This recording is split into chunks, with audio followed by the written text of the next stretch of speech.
Shepherding Chaos, the Retail 247 podcast. Embracing change in the world of retail tech.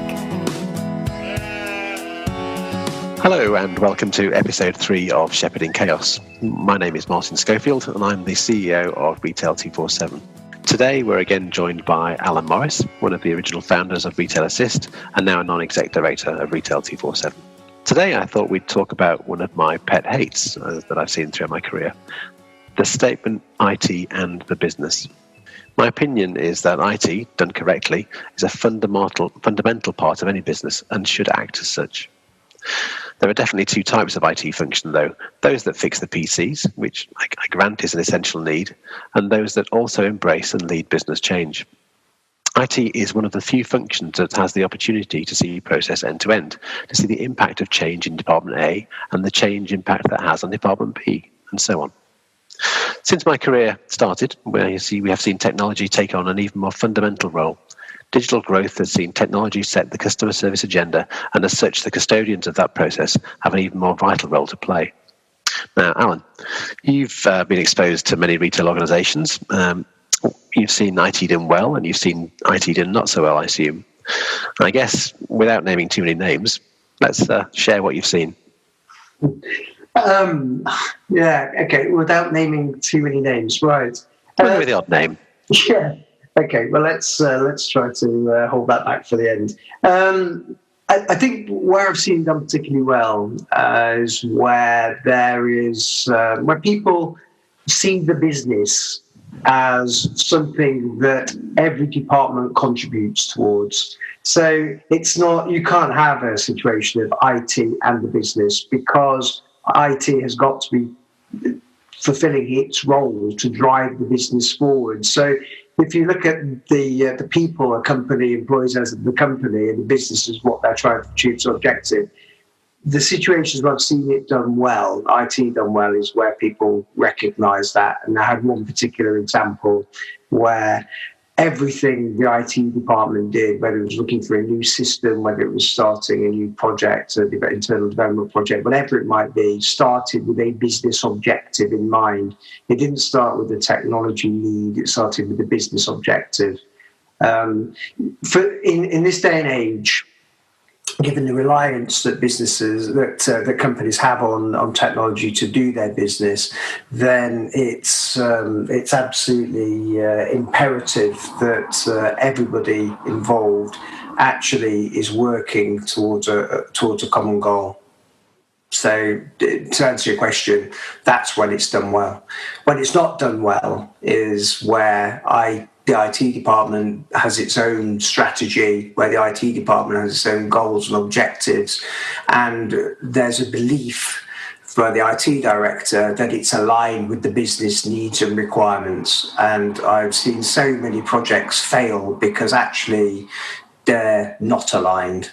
And in a way, and maybe we can explore this in a short while, is alignment between what the IT department does and the business, is it something that can actually be achieved if the departments aren't converging together towards common objectives?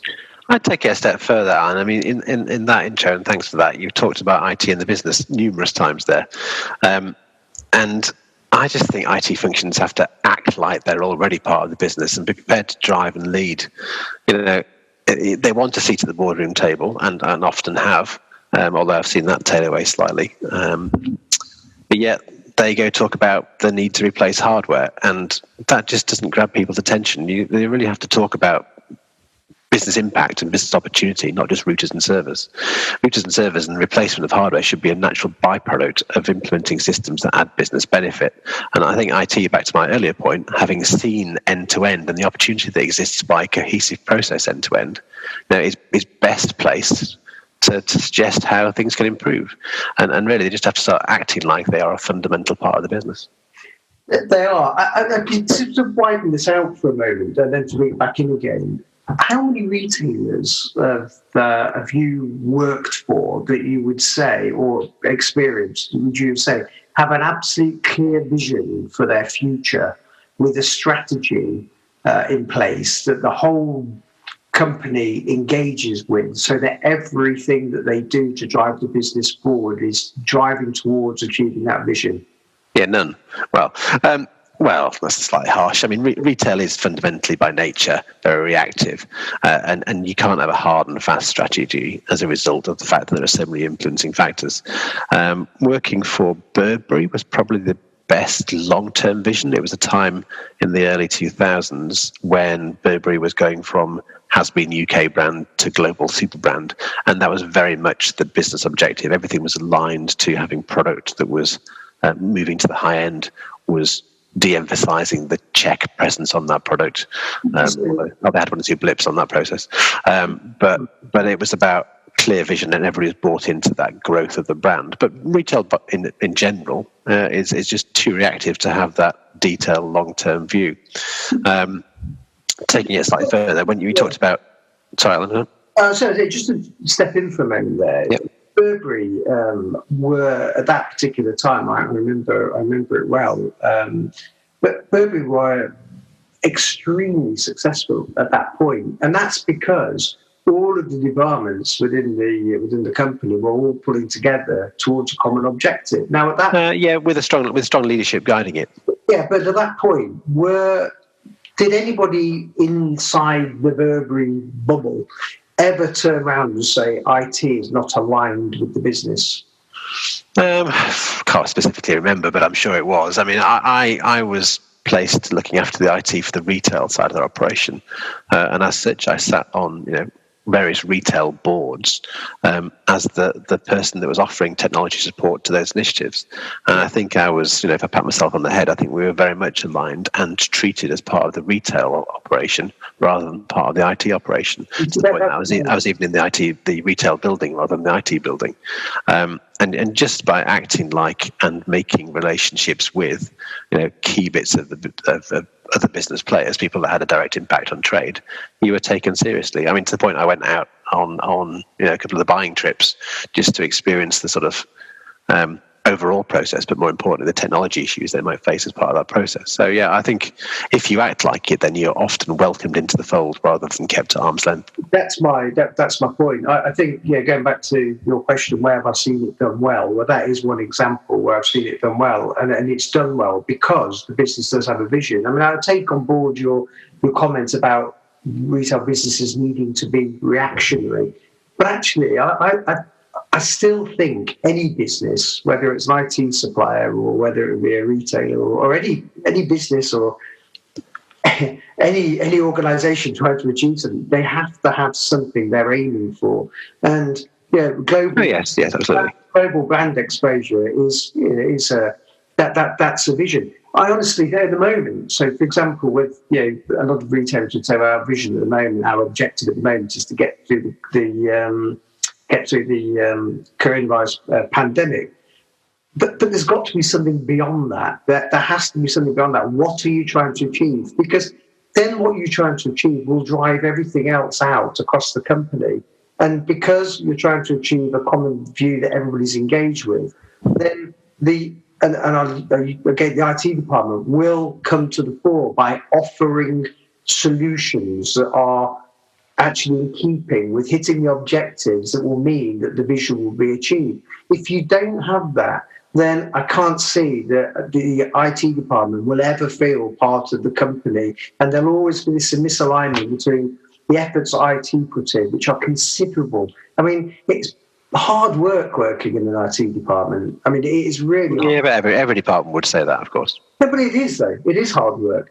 And it's hard work working in any department. It is hard work working in the IT department, and there's very little thanks to be had. But when you can get it right, like you mentioned, Burberry, then there are plaudits. There's job satisfaction. Everybody feels engaged. Everybody feels as one, and that's got to be the panacea for how businesses go forward. You just cannot have the IT department as a separate part of your company that you expect to deliver.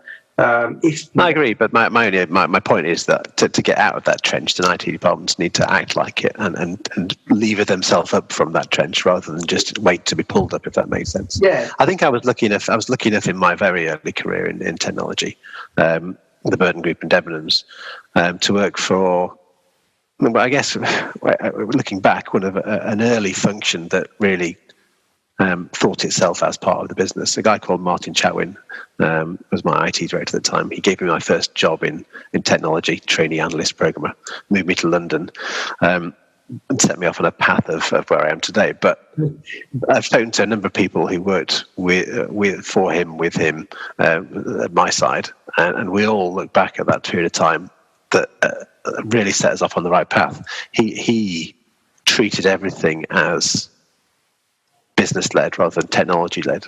So we did things and worked with the business in a way that, technology was just a component of the greater good, the whole as such. And that's what it's got to be. I mean, it's got to be part in itself. IT is not the answer to anything in retail. It's part of the greater good, which is actually the answer to a business objective. And I've met Martin before and many years ago, but he reminded me of this guy, Phil Davis, who was the IT director of Adams and prior to that at Sports Division. And there's one thing somebody said to me about Phil is that, unlike, or Phil, you say rather, that he said you get two types of IT directors. You get one that knows the price of everything, and then you get the ones who know the value of nothing. And I didn't really understand what he meant by that at the time, but the more I worked with him, then the more I realised, because he actually, every time we came forward with a project, he'd say, how much is this likely to cost? Give me a ballpark figure. And the reason he wanted a ballpark figure was he knew what the business value actually was. He knew how much the business was either going to save or make because of this project. And his first rule of thumb was, if it's going to cost more, if I depreciate that cost over 3 years, I'm not getting back double or 3 times the value. There's no point in doing it. But to actually be able to do that, you've actually really got to understand what difference whatever it is you're working on will make in a business. And there are very few IT directors who can actually do that. Yeah, let's take a slight segue. IT, and to be able to do that properly, you need to be, a seat at the head table. You need to be a director and have your voice heard. The IT directors, CIOs, we changed the title over the time. We've reported to FDs. We've had direct board room table presence. I don't know what your view on that. I mean, my personal view is obviously this should be the move between IT director and CIO is a good one. It gives it. The word IT just implies techie, and I think the CIO is a good change. But we also need the CIO to be, a boardroom presence in their own right and not report through another function. But we seem to be, in some instances, we seem to be going back to a world where IT reports through finance. It reports through finance because historically IT has only ever really been seen as a budget line item. It's never been seen as something that contributes to sales or profit, which is really wrong. And again, the challenge, a good CIO should be able to contribute more at boardroom level than the bits and bytes technology layer. They've got to be a really good business systems person. Because going back to your opening, Salvo, where you talked about the people in the IT department having a helicopter view of the whole business, that's very true. You look at specialists in merchandising or specialists in logistics, but actually a good business analyst or a good person who works within the technology team actually does understand the process end to end, at least at high level. They understand the process end to end. Agreed. And then when you do get to the boardroom table, you need to start talking about business impact and business opportunity, not the routes and service thing I mentioned. So it's about being credible and being empathic to the overall plight of your organisation, and not just being focused on things that are plumbing, if you like. So why do you think? I mean, okay, there's a challenge there for the CIO to stand forward and to contribute more. But do you think that CEOs and the rest of the senior management teams in a retailer, why don't they? Because there aren't really that many CIOs who actually are performing at the top level. They always seem to be one step removed. Yeah. Why doesn't the CEO realise it's absolutely imperative to have somebody with that background that's Yeah, I think good ones do. I think I don't know. There's probably a number of factors at play. I suppose historically, IT isn't a profession as such. Your head of finance is an accountant. Your head of legal is a lawyer. Your IT function tends to be people who've not necessarily gone through that formal, I wouldn't say formal, but education process to achieve a certain thing. They are just intelligent people. So there's the sort of slight unknown the CEO might have as to what a CIO should be, and there's the piece I mentioned numerous times already about when you are there or when you talk to the CEO, you have to talk at a business level. You're not talking about fixing things or firewalls. You're talking about how technology can make an impact on trade and how you've seen opportunities for efficiency improvement. Yeah. So there's understanding, there's credibility, and then obviously there's delivery. I will agree with you on a point that you said IT is just hard. Yes, delivering change projects is hard because fundamentally people don't like change, and you end up inevitably with a period of hatred and despair at the end of any project, regardless of how well you've done it. And the measure of how successful that project is the length of time it takes to transition into business as usual and to be accepted by people as a better way of doing things. So yeah, you've got a combination of, as I said, the unknown, the way you put yourself across, and the fact that inevitably you're going to have some failures. Technology changes very rapidly. It is very complicated, and it is a complex process to implement. Therefore, CEOs need to be aware of that, or educated to be aware of that, such that you're working together to deliver what's best for the business. Yeah, well, there's a lot of talk about innovation and But people at the end of the day, so I'm sorry to add to that, people are individuals. There's no prescriptive way of saying the FD talks to the IT director in this tone of voice and the CEO must do this, this, and this. People are fundamentally individuals, and you've got to work with what you find yourself talking to, or what you find yourself working with. So if somebody likes words said in certain ways, then that's what you do. You play with the audience you have. Yeah, but that's just a standard empathetic approach you have to take in any situation. It's true, but it's one that's overlooked. The number of times that I get salespeople who I've been chatting to, and they say, who are we going to send this email out to? Which is it, the IT director or the finance director? And I say, well, you can't be that prescriptive. It depends.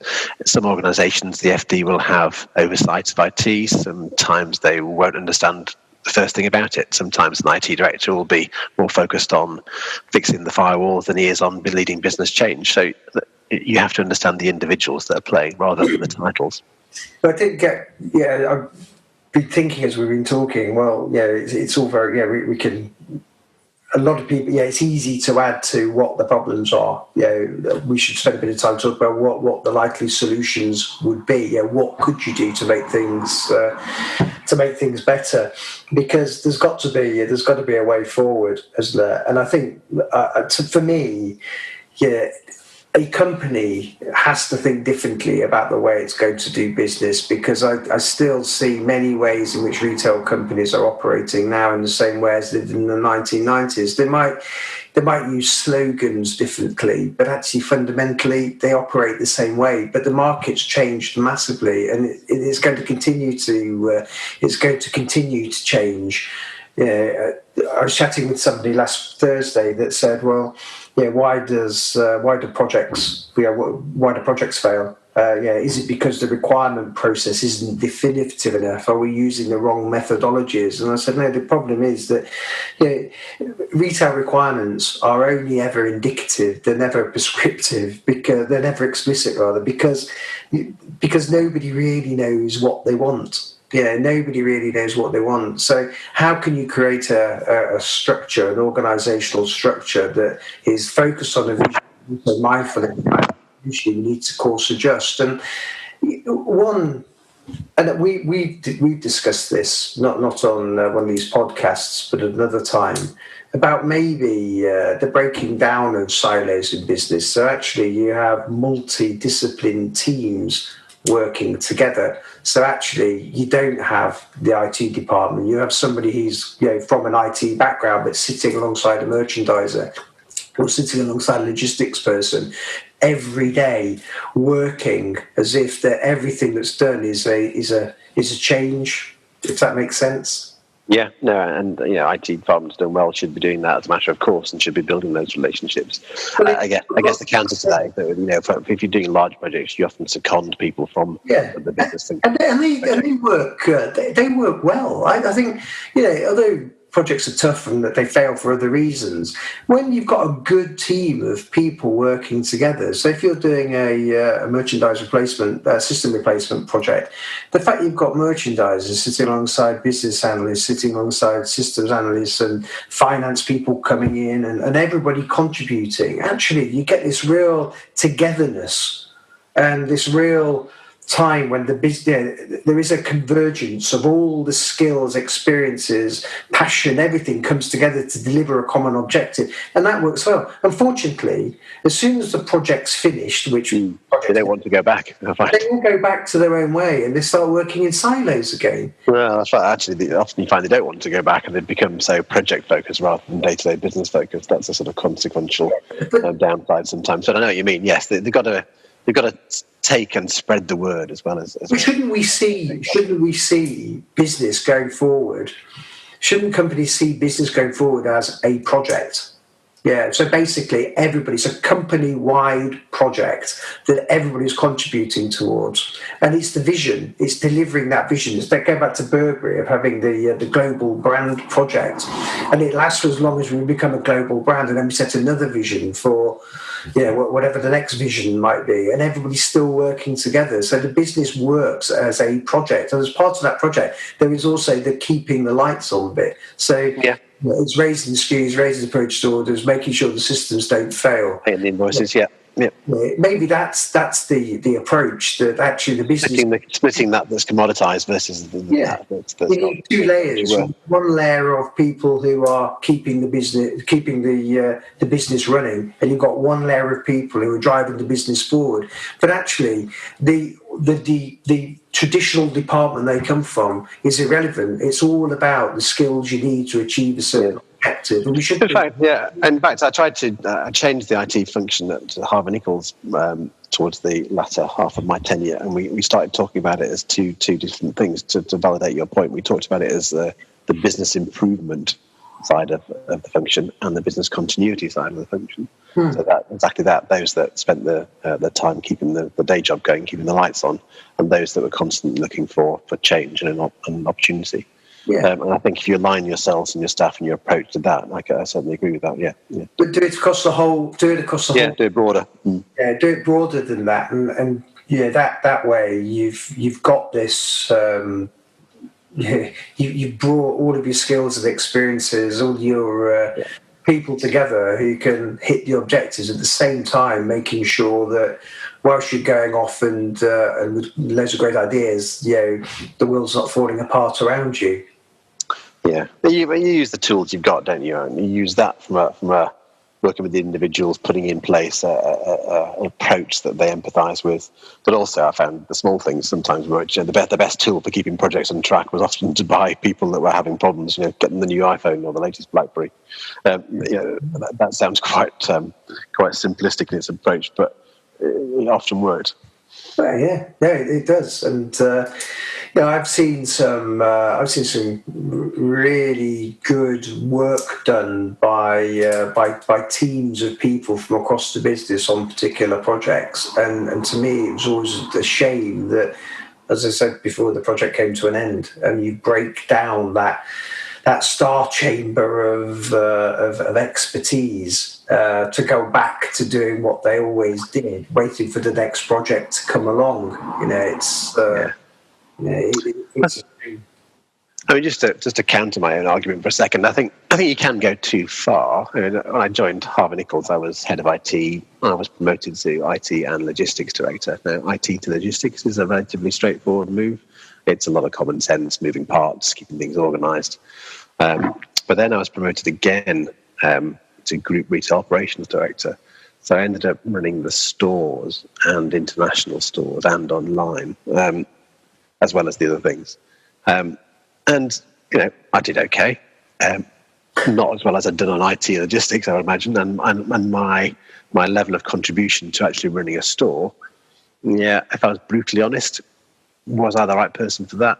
It's questionable. I did the job, I did it quite well, but it was diluting my core logic, IT, logistics skills to perhaps a degree that somebody else would be a better place to do it. So I guess you can take it too far. That's my only point there. But that's it's great. That's an interesting point. And I've had this debate a number of times over the years about whether does somebody need to be completely skilled and experienced in the area that they're responsible for? And some people...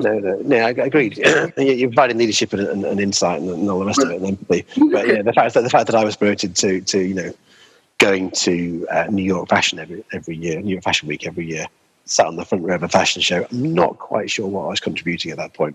I was having a lot of fun, but were my IT skills being utilised to their fullest? Probably not. Yeah, but it's interesting, isn't it? When you look at the appointments that a lot of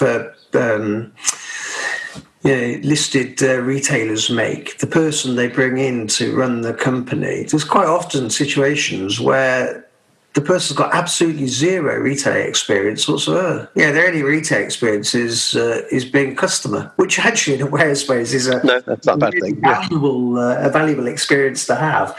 But you then have to rely on that building teams around you and actually really looking for people who've got the skills you don't have. Retail 247, you aren't the best computer programmer in Retail 247. You're not the best business analyst in Retail 247. At least that's what the team tell me. But the reality is you are leading it, and you are leading teams of people. In your role, in the roles that people get, you don't have to be the best person. No. You transition into learning that other people do it better, and you use them for the best of their abilities. And I think the requirement for a leader is the best leaders are the ones who have got real sort of self-awareness. They're the ones who realise what they can do and realise what they can't do and realise where they need to bring people in. But actually, the best leaders are the ones who can hold a vision about what you're trying to achieve and then work with people who have got the skills and experiences to achieve that.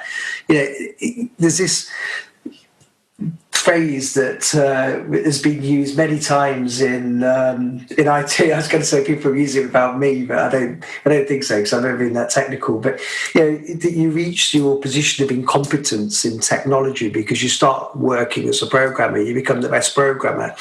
You then become a moderate team leader. And by the time you get to be IT director, you could become completely incompetent. Incompetent, because actually that's not what you're about. So another facet for a CIO maybe would be, how much technology experience do you really need? You just need to know that people aren't pulling the wool over your eyes, and you need to pull together a good team, but you need to hold the vision about what the company are trying to do. And not dive into the minutiae level of detail. You need to leave the detail to the people who can actually fix the detailed problems or come up with the detailed solutions. And rely on those people to tell you. Rely on those people and trust them and manage them and lead them. Being a leader doesn't mean that you have to do all the work yourself. I mean, I remember, from my personal experience years ago, running a project with when I had a company called Compass, and we were working in this one particular. It was many years ago. It was a COBOL project, so it's that long ago. And I came home on Friday night so full of problems. My head was so full of problems. On Saturday, I woke up and I went into town, went to Waterstones and bought myself a book to teach yourself how to do COBOL programming, because I thought I need to understand a lot more about the detail of COBOL programming to resolve these problems. But then I started to read the thing. I just don't. My mind doesn't work like a computer program. I can't do this. But then you start thinking, actually, that's not the role of a leader. And when we talk about CIOs, which we've been talking about for a while now, maybe the best CIOs are the ones who can't actually fix the programs. Yeah, no, I wouldn't disagree, and that's probably. I don't you think you're a really good programmer as well, though, don't you? I was. Anyway, I think that's a good point. I think that's a good point to round up our debate. Yeah. I think fundamentally we're agreeing on those things there. IT should be a fundamental part of a modern retail business. It is in a lot of cases. It's increasing because of the modern move to digital, etc. But IT leaders need to not only hold the vision and share the vision with the rest of the business and the overall teams at play, they need to act like it. So that's a good place to finish for this week, Arne. Thank you. Yeah, thanks, Martin. Shepherding Chaos, the Retail 247 podcast. Join us next time for more tech views and insights from the people who know.